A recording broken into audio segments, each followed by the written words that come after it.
नमस्कार दोस्तों, आज आपका इस रीजनिंग के सेशन 1 में बहुत बहुत स्वागत है।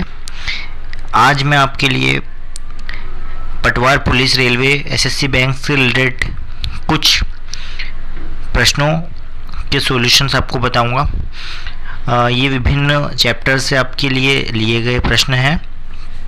तो चलिए शुरुआत करते हैं क्वेश्चन नंबर 1 से। पहला क्वेश्चन आपके सामने है। यह डायरेक्शन टेस्ट का चैप्टर है। क्वेश्चन बोल रहा है कि रोहन उत्तर की ओर 3 किलोमीटर दूरी चलता है। तो अब हम इस समझ चुके हैं कि डायरेक्शन का क्वेश्चन है, तो आप टाइम वेस्ट ना करते हुए डायरेक्ट आप इसका डायग्राम्स बनाना स्टार्ट कीजिए। तो हम देखते हैं क्वेश्चंस कैसे सोल्व करें अपन। तो सबसे पहले कहाँ जाना है उसको, उत्तर में। तो आप इसको उत्तर में चलाइएगा। उत्तर में कितना किलोमीटर जाना है उसको, 3। फिर वो बाईं ओर मुड़ा, तो इसको लेफ्ट हैंड साइड पर मोड़ना है और कितना चलेगा, 2। तो थोड़ा ध्यान रखें, 2 थोड़ा छोटा बनेगा 3 से। फिर बाईं ओर मुड़ना है उसको 3 किलोमीटर, तो अब उसको नीचे की ओर चलाना है और ये 3 किलोमीटर बिल्कुल बराबर होगा सामने जो 3 किलोमीटर है। और फिर वह बाईं ओर मुड़कर 3 किलोमीटर चलता है। एक बार फिर से बाईं ओर जाएगा और 3 किलोमीटर। अब ये ध्यान रखना है, जो 3 किलोमीटर जाएगा वो ऊपर वाले जो 2 किलोमीटर है इससे क्या होगा, आपका ज़्यादा होना चाहिए। क्वेश्चन की लास्ट लैंग्वेज पढ़ना बहुत ज़रूरी है कि अब वह अपने शुरुआती बिंदु से कितनी दूरी पर है। तो शुरुआत में जो चला था, तो ये इसका स्टार्टिंग पॉइंट है जहाँ से वो चला था। तो यहाँ से अगर देखा जाए तो यहाँ से यहाँ तक की उसकी दूरी जो रहेगी वो कितनी है, वो पूछना चाहे आपसे। तो ऑब्वियस बात है, ये आपको कितनी नज़र आ रही है। तो ऊपर कितना है, 2। तो ये भी कितना होगा आपके लिए, 2 किलोमीटर। तो बचा हुआ कितना पार्ट रह जाएगा आपका, 1 किलोमीटर। इसका मतलब आपका जो आंसर होगा वो कितना हो जाएगा, 1 किलोमीटर। मतलब 1 नंबर आपका क्या हो जाएगा, करेक्ट आंसर हो जाएगा इसके लिए। तो ये पहला क्वेश्चन आपके लिए यहाँ पर। और भी क्वेश्चंस आपके लिए देखते हैं हम। अब हम बढ़ते हैं आगे की ओर, क्वेश्चन नंबर 2 की ओर।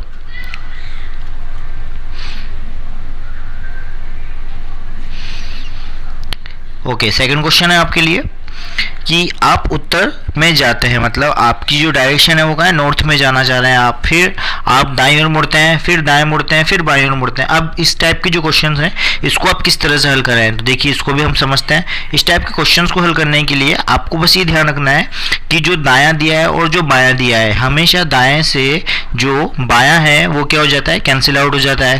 तो ये तो कैंसिल हो गया। अब बचा हुआ क्या है पार्ट आपके लिए, मात्र क्या बचा है, दायां दायां बचा है। तो स्टार्टिंग में जो उसका फेस है वो कौन सी डायरेक्शन में है, नॉर्थ में है। इसका मतलब नॉर्थ में था स्टार्टिंग में, और केवल अब कहाँ जाना है उसको, राइट पार्ट में। तो राइट में अगर जाएगा तो अब उसका जो फेस होगा वो कौन सी डायरेक्शन होगी आपके लिए, पूर्व दिशा में हो जाएगा। मतलब आपका आंसर क्या हो जाएगा, ऑप्शन नंबर 3, मतलब पूर्व दिशा, ईस्ट आपका आंसर हो जाएगा। ये भी आपका क्लियर है यहाँ पर क्वेश्चन। और देखते हैं हम आगे, क्वेश्चन नंबर 2 यहाँ तक आपके लिए क्लियर है। अब बढ़ते हैं हम क्वेश्चन नंबर 3 की ओर। क्वेश्चन नंबर 3 ये आपका कोडिंग डिकोडिंग का क्वेश्चन है। यहाँ बोला जा रहा है कि किसी खास कोड में RAIL को 5794 और TAPE को 3748 कहा जाए, तो PAIR को क्या कहा जाएगा। चलिए इसको भी समझते हैं हम, इसको कैसे सॉल्व किया जाए। अभी थोड़ा देखना है कि ये क्वेश्चंस है किस टाइप का, क्योंकि कोडिंग में भी टाइप्स होते हैं। तो थोड़ा गौर कीजिए। अगर आप देखें गौर से तो यहाँ पर इसमें A आ रहा है और ऊपर वाले रेल में भी क्या आ रहा है आपका A आ रहा है। तो अगर मैं यहाँ से बात करूँ A के लिए, तो A के लिए जो कोड आएगा वो 7 आ रहा है। तो यहाँ पर भी क्या A के लिए कोड 7 ले रहा है, हाँ बिल्कुल ले रहा है। इसका मतलब अगर ये इस टाइप की कोडिंग है तो हमेशा ये फिक्स्ड कोडिंग मानी जाती है। मतलब आपको अब कुछ भी नहीं करना है, आपको डायरेक्ट ही R के लिए क्या मानना है, 5 मानना है, A के लिए आपको 7 मानना है। इस तरह से आपको डायरेक्ट सोल्व कर देना है। तो अगर आप देखें तो P का कोड कितना हो जाएगा, यहाँ से 4 हो जाएगा। तो आपने ऑप्शंस पे जाना डायरेक्ट ही। P के लिए आप कितना देखने वाले हैं, 4 देखने वाले हैं। तो देखिए सबसे पहले ऑप्शन में ये वाला ऑप्शन तो आपका क्या हो जाएगा, क्रॉस हो जाएगा। ये भी ऑप्शन आपका लिए क्या हो जाएगा, क्रॉस हो जाएगा। अब आपके लिए ऑप्शन नंबर या तो 1 बचा है या 2 बचा है। अब आप ऐसा मत कीजिए, इसको पूरा पूरा चेक करिए। अब यहाँ पर देखिए सेकंड पोर्शन में यहाँ 7 आ रहा है और यहाँ भी क्या आ रहा है, 7 आ रहा है। तो अपन थर्ड नंबर वाला इसको चेक करते हैं। मतलब आई के लिए जो कोड होगा वो क्या बनने वाला है। तो आई के लिए आपको नजर आ रहा होगा, आई के लिए जो कोड आएगा वो कितना आएगा, 9 आएगा। तो आप देखिए 9 की जगह पे आ रहा है, तो ऑप्शन नंबर 1 जो है इसी में आपका 9 नज़र आ रहा है, मतलब ऑप्शन नंबर जो 1 है वही क्या हो जाएगा, आपका करेक्ट आंसर हो जाएगा इसके लिए। तो अगर कोडिंग के क्वेश्चंस भी अगर आपके सामने आ रहे हैं तो आप उसको ऑप्शन मेथड से सॉल्व कीजिए, बजाय कि आप उसको पूरा सॉल्व कीजिएगा। तो ये कोडिंग का क्वेश्चन आपके लिए सामने आया। आगे बढ़ते हैं अपन नेक्स्ट क्वेश्चन नंबर 4 की ओर। ये कोडिंग का ही क्वेश्चन है। यदि किसी निश्चित कोड में आप 0 को जो प्रदर्शित कर रहे हैं वो प्रतीक आपके लिए डेल्टा लिया गया है, 1 के लिए आप डॉलर ले रहे हैं, इस तरह से क्वेश्चन बोला जा रहा है, और 0 को लिखा जाता है आपके लिए डेल्टा में, 1 को आप बोल रहे हैं तो डॉलर में। इस तरह से इन्होंने कोड दिए हुए हैं। अब इनको सॉल्व करना थोड़ा सा टिपिकल है, तो ये थोड़ा सा अलग टाइप का क्वेश्चन हो गया। ये आपका कंप्यूटर लैंग्वेज पे क्वेश्चन चला जाता है, जिसको आप बाइनरी लैंग्वेज कंप्यूटर जो कि समझता है उसमें कैलकुलेट करते हैं। तो मैं आपको थोड़ा सा उसको चेंज करना बता देता हूँ कंप्यूटर में भी। थोड़ा सा ध्यान से देखिएगा क्वेश्चन कैसे सोल्व होगा। ये क्वेश्चन नंबर जो 4 है मैं उसको डायरेक्ट बताऊँगा आपको, फिर अगले भी क्वेश्चन आपके लिए डायरेक्ट ही होंगे। कंप्यूटर की जो लैंग्वेज है, कंप्यूटर बोलता है कि मेरे को बाइनरी लैंग्वेज उसको समझ में आती है, तो बाइनरी अगर लैंग्वेज समझ में आएगी तो वो 0-1 के कोड में लेगा। तो यहाँ भी जो कोड है वो 0-1 की फॉर्म में ही उन्होंने प्रदर्शित किए हुए हैं, जो कि डेल्टा और डॉलर के फॉर्म में यहाँ पे बता रहा है वो। अब मैं आपको इतना और बता दूँ कि जो कंप्यूटर हम सॉल्व करते हैं तो इसमें किस तरह से क्वेश्चंस को सॉल्व किया जाएगा। तो सबसे पहले स्टार्टिंग होती है 1 से, फिर आता है 2, 2 का डबल 4, 4 का डबल 8, 8 का डबल 16 और 16 का डबल हो जाएगा 32। ये जो कोड होते हैं ये आपको, अगर मान लो कि आपको बनाना क्या है, मान लो 1 बनाना है तो आप 1 के नीचे 1 लिख देंगे। मान लो आपको 5 बनाना है तो 5 किस किस से बनेगा, एक तो 4 से बनेगा और एक 1 से मिलाकर बनेगा, तभी 5 बनेगा। तो आप जहाँ जहाँ पे 5 बनेगा उसको आप कंप्यूटर की लैंग्वेज में 1-1 दे दीजिए, क्योंकि कंप्यूटर 0-1 की फॉर्म ही समझता है केवल। तो 5 बनाने के लिए इन दोनों पर आप 1-1 दे दीजिए और बीच में जो 2 है इस पर आप 0 दे दीजिए, मतलब 1-0-1 ये आपका क्या बन जाएगा, 5 बन जाएगा। अगर फिर भी आपको समझ नहीं आया हो तो भी मैं क्वेश्चन सोल्व करके आपको बता रहा हूँ, थोड़ा सा ध्यान दीजिएगा आप। अब क्वेश्चन को जब हम सोल्व करेंगे तो ये क्वेश्चन आपको दिया हुआ है, तो जब आप इसको सोल्व करेंगे तो यहाँ सोल्व करने पर 7 मल्टीप्लाई बाय, सबसे पहले आप भाग को सॉल्व कीजिए क्योंकि बोर्ड मास नियम यहाँ पे काम आएगा। तो आप जैसे इसको सॉल्व करेंगे तो यहाँ पे बचेगा 2 और यहाँ से आप 1 जोड़ेंगे तो आपके लिए 1 + 2 यहाँ पर 3 हो जाएगा, और 7 को अब जब आप पूरे इससे गुणा करेंगे तो आपका जो आएगा वो 21 आने वाला है। मतलब 21 को आप कूट भाषा में किस तरह से लिखेंगे ये अब आपके लिए मेन प्रॉब्लम है, तो ये आपको सॉल्व करना है। तो 21 मैं आपको लिख के बताता हूँ। 21 को लिखना है तो मैंने आपको बोला डायरेक्ट ही आप इसको बिल्कुल भी यूज़ मत कीजिए, इसको देखिए मत आप बिल्कुल भी। तो आप मेरे हिसाब से चलिएगा, आपको बहुत सिंपल हो जाएगा क्वेश्चन। मैंने बोला आपको 1, 2, फिर आपका डबल करना है 4, फिर 8, फिर 16, इस तरह से करना है। अब आपको ये ध्यान रखना है कि 21 बन कैसे सकता है। अब 21 बनाने के लिए आप इसको तोड़ सकते हैं, पहले तो आप 16 ले सकते हैं।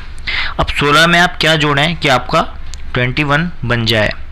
तो अगर आप देखें तो आप कितना जोड़ सकते हैं, 5 जोड़ सकते हैं, क्योंकि 16 और 5 कितना हो सकता है आपके लिए 21 हो जाएगा। तो आपको 5 और बनाना है, तो आप 5 कैसे बना सकते हैं, एक तो 4 लेकर और एक 1 लेकर। इसका मतलब 16 + 4 + 1 ये आपका क्या बन जाएगा, टोटल 21 बन जाएगा। तो जहाँ जहाँ पर आपने इसकी काउंटिंग को लिया है वहाँ वहाँ पर आप 1 लिख दीजिए, और 1 को आप प्रदर्शित किससे कर रहे हैं, यहाँ पर क्वेश्चन में आप डॉलर से कर रहे हैं। इसका मतलब यहाँ पर तो आपके लिए डॉलर आया, और जहाँ जहाँ पर आप यूज़ नहीं कर रहे हैं वहाँ पर आप 0 रखिए, और 0 के लिए आप क्या यूज़ कर रहे हैं यहाँ पर, डेल्टा का। और ऑप्शंस को चेक कीजिए किस ऑप्शन में आपके लिए यहाँ पर बैठ पाएगा। तो 21 जो बन रहा है आपके लिए, ऐसा कोई ऑप्शन है जिसमें आपका आंसर बन रहा हो तो थोड़ा सा गौर कीजिए। ऑप्शन नंबर 1 जो आपका दिख रहा होगा ये आपका करेक्ट आंसर है, ये आपका करेक्ट आंसर हो गया, और आपका टाइम भी बहुत ही कम लगेगा इस तरीके से, वरना आपको ये समझ नहीं आएगा ये कोडिंग किस तरीके की है। ये भी एग्जाम्स में पूछी गई है क्वेश्चंस। इसके और भी क्वेश्चंस मैं आपको बता रहा हूँ, बस ध्यान रखिएगा कि जो डेल्टा है उसके लिए आप कितना ले रहे हैं, 0, और जो डॉलर है उस पर आप 1 ले रहे हैं, ठीक है। ओके, चलिए नेक्स्ट क्वेश्चन पे हम आते हैं। क्वेश्चन नंबर 5 पे हम आते हैं। क्वेश्चन नंबर 5, इसमें आपको बनाना है, आपको 9 को कूट भाषा में बनाना है। ठीक है, अब हम 9 बनाना है तो हम वापस से वही लिखते हैं। 9 बनाने के लिए 1 then 2 then 4 and then 8। Okay, काफ़ी है। अब हमको 9 बनाना है तो मैं 8 ले लूँ और कितना ले लूँ, 1 ले लूँ। ओके, तो 8 + 1 आपका क्या बन जाएगा, 9 बन जाएगा। तो आप यहाँ पर डायरेक्ट लिख दीजिए, चूँकि अब मैं आपको बताया हुआ है जो पहले वाली स्लाइड है आप उसको थोड़ा सा गौर कर सकते हैं। 0 पर तो आपको डेल्टा लेना है और 1 पर आपको डॉलर लेना है। ठीक है, तो ध्यान रखिएगा थोड़ा सा। तो जहाँ जहाँ पर 1 है और 8 है इस पर आपके 9 बन जाएगा। तो मैं यहाँ पर तो डॉलर रख दूँ क्योंकि हमें डॉलर रखना पड़ेगा। तो मैं यहाँ पर तो बोल देता हूँ ये आपका डॉलर हो गया और यहाँ पर भी आपका डॉलर हो गया। पर यहाँ पर आपका डेल्टा आ जाएगा और यहाँ भी डेल्टा आ जाएगा, मतलब आपका क्या बन जाएगा, ये 9 बन जाएगा। डायरेक्ट हो गया आपका आंसर। तो ऑप्शंस में चेक कीजिए, ऑप्शन नंबर कौन सा आ रहा है, ऑप्शन नंबर 3, ये आपका करेक्ट आंसर हो गया। मतलब बहुत जल्दी स्पीडली आप क्वेश्चनों को हल कर सकते हैं इस तरह से, अगर आप क्वेश्चन हल करने लगे तो। ओके, चलिए क्वेश्चन नंबर 6 की ओर बढ़ते हैं हम। नेक्स्ट क्वेश्चन नंबर 6 और 7 ये भी इसी के क्वेश्चंस हैं। ओके, चलिए यहाँ पर अब आपको कोड दिया हुआ है और आपको नंबर निकालना है। चलिए कोई बात नहीं, बहुत अच्छी बात है। यहाँ पे भी आप तरीका वही रखिएगा जो मैंने आपको बोला हुआ है। जैसे कि यहाँ आपको लिखा हुआ है तो आप इसके नीचे लिख लीजिए, भले से नंबर लिख दीजिए 1, फिर 2 होगा, 2 का डबल 4 होगा, फिर होगा आपके लिए 8 होगा और फिर 16 होगा। इस तरह से होगा यहाँ पर। इसका मतलब जहाँ जहाँ पे डॉलर है वो आपके लिए 1 की काउंटिंग में, मतलब काउंटिंग में करना है, वो ऑन है। इसका मतलब 1 काउंटिंग में लेंगे, नेक्स्ट 2 भी काउंटिंग में लेंगे और 16 भी काउंटिंग में लेंगे। बस इनको जोड़ दीजिए, 16 + 2 + 1, इसका मतलब यही आपका आंसर हो जाएगा। तो 16 और 2 18 और 1 19, मतलब ऑप्शन नंबर क्या हो जाएगा आपका 1। खत्म question. Very easy method, computer के अकॉर्डिंग यहाँ पर आपकी कोडिंग डिकोडिंग के क्वेश्चंस रीजनिंग के हल हो रहे हैं। पर ये बेसिक अगर आपको नहीं आता है तो आपको 0 क्वेश्चन हो जाएगा, आप समझ में बिल्कुल नहीं आएगा उनकी लैंग्वेज के अकॉर्डिंग। तो चलिए नेक्स्ट क्वेश्चन, यहाँ पर भी बहुत अच्छा इन्होंने क्वेश्चन थोड़ा सा बड़ा लिखा हुआ है। तो अपन तो कुछ नहीं करते, हम तो वही जहाँ जहाँ पर नंबर डले हुए हैं मैं वहीं वहीं पर केवल डालूंगा। तो एक तो यहाँ 1 आ जाएगा, ये 1 हो गया, देन 2 के बाद में आपका यहाँ पर हम उसको काउंटिंग में लेना ही नहीं है हमको। तो 2 के बाद 4 के बाद आपका 8, देन 16, देन 32 और 32 का डबल आपका 64। इस तरह से यहाँ पर चलता जाता है, ये डबल होता जाता है इस तरह से। तो मैं थोड़ा सा यहाँ पे इरेज कर देता हूँ पहले डेटा को, मैं यहाँ अलग से लिख देता हूँ ताकि आपको क्लियरली समझ में आए। तो सबसे पहले मैं यहाँ पर बोल देता हूँ, एक तो डॉलर है, फिर डॉलर है, अगेन डॉलर, देन आपके लिए डेल्टा बना हुआ है, then dollar and then delta. Okay, तो मैं यहाँ तो बोलूँगा इसको 1, then 2, 4, then 8, then 16। Okay, then again इसका डबल करेंगे तो 32 एंड देन इसका डबल करेंगे तो 64। तो थोड़ा सा गौर कीजिए। अब आपको काउंटिंग में किसको लेना है, यहाँ पर 7 है। ओके, तो अगर मैं यहाँ पर गौर करूँ तो इन्होंने जो क्वेश्चन है इसको जोड़ना पड़ेगा आपको। काउंटिंग किस किस की है तो देखते हैं इसको जोड़ के अपन।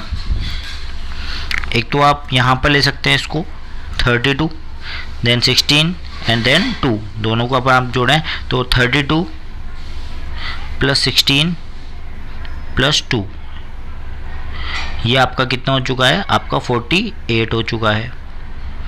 पर चूंकि अभी यहाँ पर कुछ मिस्टेक यहाँ पर है कि 48 से भी बड़ी डिजिट आ रही है। इसका मतलब जो आपका आंसर होगा वो आपका आंसर आएगा नन ऑफ दिस में यहाँ पर, क्योंकि डॉलर एक और है यहाँ पर। तो डॉलर ऑब्वियस बात है आपको काउंटिंग में लेना ही पड़ेगा, आप छोड़ तो सकते नहीं, मतलब आपको 64 भी यहाँ पर इसको एड अप करना पड़ेगा, तब आपका आंसर क्या आएगा, यहाँ पर क्लियर आंसर आएगा। मतलब 8 और 4 12 की 2 हासिल 1, और यहाँ पर आपके लिए जो आंसर आएगा वो आएगा 1 1 2 ये आपका ऑप्शन में होना चाहिए, बट चूंकि अभी ऑप्शन में नहीं है, हो सकता है यहाँ मिस्टेक हो गई हो, यहाँ एक ज़्यादा लगा दिया इन्होंने।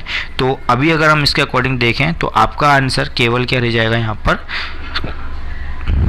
48, ये आपका आंसर हो जाएगा, मतलब ऑप्शन नंबर 2 आपका आंसर हो जाएगा। हो सकता है क्वेश्चन में थोड़ा सा मिस्टेक हो गया होगा। ओके चलिए, तो ये थोड़ा सा है, आगे बढ़ते हैं आप क्वेश्चन नंबर 8 की ओर। आपको समझ में आना चाहिए, क्योंकि क्वेश्चंस हो सकता है थोड़ा बहुत कहीं से जैसे डेटा लिया गया है तो मिस्टेक आती रहती है, इसलिए चलिए आगे बढ़ते हैं हम क्वेश्चन नंबर 8 की ओर। ओके, क्वेश्चन नंबर 8 आपके लिए बोला है 24 को आपको डिफाइन करना है। ठीक है, हम 24 को डिफाइन कर देते हैं। तो 24 आप अगर डिफाइन करना चाह रहे हैं तो 24 को डिफाइन करने के लिए वैसे ही आपको लिखना है 1, देन 1 के बाद 2, देन 4, 8, 16, 32, इस तरह से। ओके, काफ़ी है इतना। तो मुझे यहाँ तक तो जाना ही नहीं है, क्योंकि मुझे 24 बनाना है। 24 के लिए मैं 16 प्लस कितना ले लूँ, 8 ले लूँ। 16 और 8 आपका आंसर हो जाएगा 24। तो आप डायरेक्ट देखिए यहाँ पर डॉलर कितनी जगह पर है, यहाँ पर भी डॉलर, यहाँ पर भी डॉलर आना चाहिए। तो कहाँ कहाँ पर ऑप्शन में है केवल ऐसा, केवल ऑप्शन नंबर 2 ही आपका क्या बनेगा आंसर, बस खत्म question. It's very easy method. Okay, आप इससे इस टाइप के कितने भी क्वेश्चंस को हल कर सकते हैं। चलिए आगे बढ़ते हैं, क्वेश्चन नंबर 9 की ओर बढ़ते हैं हम। ओके, ये आपका क्वेश्चन आ गया है कैलेंडर से रिलेटेड। बोल रहा है कि यदि आज बुधवार है तो अगले रविवार के 25 दिन बाद कौन सा दिन होगा। ओके चलिए, तो आज तो बुधवार है, तो अगले रविवार के 25 दिन बाद। तो इन्होंने हमें कंफ्यूज करने के लिए ये बुधवार एक्स्ट्रा दिया हुआ है। उन्होंने तो डायरेक्ट हमसे क्या क्वेश्चन पूछा है कि रविवार के 25 दिन बाद। इसका मतलब हम क्या करें, हम डायरेक्ट 25 में किसका भाग लगा दें, 7 का। 7 का डिवाइड इसलिए क्योंकि हमें दिन निकालने हैं। तो जैसे आप भाग लगाएंगे आपके लिए 7 या 21 बचेगा कितना, 4 बचा आपका रिमाइंडर जो बचा है ये आपको जाना कहाँ है, बाद के दिनों में। और वो भी कौन से जाना है, कौन से वार से जाना है, तो रविवार से हम काउंटिंग में ले रहे हैं। रविवार में 4 दिन आप जोड़ेंगे तो सोम, मंगल, बुध और गुरु, मतलब बृहस्पतिवार आपका क्या हो जाएगा आंसर। क्लियर, ये बुधवार आपको केवल कंफ्यूज करने के लिए यहाँ दिया हुआ है। ओके चलिए नेक्स्ट बढ़ते हैं। लास्ट क्वेश्चन नंबर आपका आने वाला है 10। ओके, क्वेश्चन नंबर 10 भी आपका कैलेंडर से रिलेटेड है। चलिए इसको पढ़ते हैं। यदि महीने का तीसरा दिन सोमवार है, 3 तारीख को सोमवार है, तो निम्न में से उस महीने के 21वें से आगे 5वां दिन कौन सा होगा। तो 21वें से आगे 5वां, मतलब 21 में आपको 5 जोड़ने हैं। तो 21 में अगर आप 5 जोड़ेंगे तो कितनी तारीख हो जाएगी, 26। और 26 में से आप तीसरा दिन मतलब माइनस कितना करना है आपको, 3 बटा किसका करना है, 7 का। बचेगा 23 बटा 7 बचा, रिमाइंडर आपके लिए कितना, 2। 7 या 21, 2 रिमाइंडर बचा। जो 2 दिन बचे हैं ये आपको सोमवार से आगे के दिनों में गिनना है, क्योंकि आपको आगे वाले दिनों में काउंट करना है। सोमवार में 2 दिन जोड़ेंगे तो कितना आएगा, सोम के बाद मंगल और बुध, मतलब ऑप्शन नंबर क्या हो जाएगा, 4 आपका आंसर हो जाएगा। ये क्वेश्चंस पटवारी पुलिस के एग्ज़ाम्स में पूछे जाने वाले हैं, और भी अन्य एसएससी के एग्ज़ाम्स में कुछ क्वेश्चंस बैंकिंग में भी आ सकते हैं इस टाइप से, और रेलवेज़ में इस सिलेबस में हैं। तो आज मैं आपके लिए 10 क्वेश्चंस लेके आया हूँ, और भी क्वेश्चंस मैं आपके लिए रेगुलर प्रयास रहेगा कि आपके लिए बहुत अच्छे क्वेश्चंस डेली रखें। मेरी वीडियोस अच्छी लगे तो प्लीज़ मेरे चैनल पर जाकर उसे सब्सक्राइब ज़रूर करें।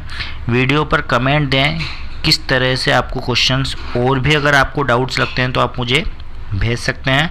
मैं उनके भी क्वेश्चंस के सॉल्यूशंस आपको मेरे वीडियो के माध्यम से दूंगा। प्लीज़ मेरे वीडियो और मेरे जो चैनल है उसको सब्सक्राइब ज़रूर कीजिएगा प्लीज़। Thank you.